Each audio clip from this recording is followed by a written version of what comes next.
Hi, David. It's Robert here.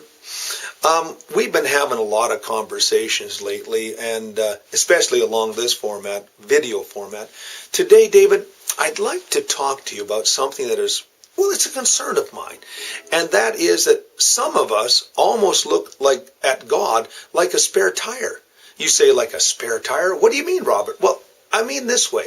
You know, a spare tire is something that we put away in our trunk of our vehicle for months. But when we need it, we fully expect that spare tire to be full of air, ready to go on the wheel because we're in an emergency. And that's kind of how we view God. We put God away for months, and then all of a sudden we're in a crisis. We're in a problem. We're in an emergency, and then all of a sudden we bring God out of the trunk. We say, God, I need you to be full of everything that I need right now. And then we pray.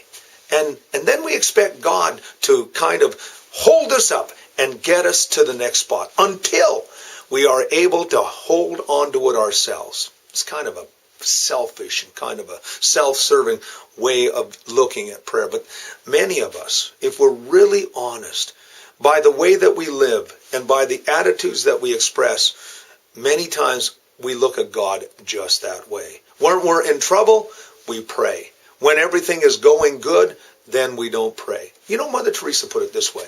She said, the number one debilitating disease in North America is poverty. But it's not just a poverty of attitude. It's also a poverty of prayer. And she also said that our greatest adversary is our prosperity. It's amazing how many of us, when things are going well, we forget all about God.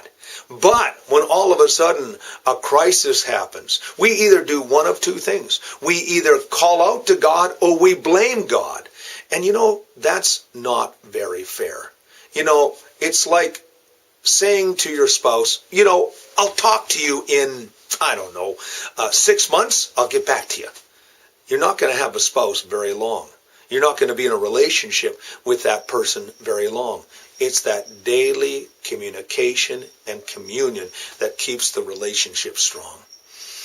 I sure hope we're not looking at prayer that way, David. I'm really praying that people will have a daily time with God. They will have a time with Him where they will have a one-on-one communication. And when the trouble comes, they will go to Him. It will be the most natural thing for them to go to Him, but they've already spent time with Him, and they'll know in their heart that He is going to meet their needs. He is going to do exceedingly abundantly beyond what we're able to ask or even imagine. But they better never view Him as a spare tire. You know why? I think it's this way. Because in that time, God may say, do I really need to ask you? Do you really need to answer? I think He will. But I think that we need to change our attitude. We need to spend time with God every day. That's my thought, David. Thanks for listening.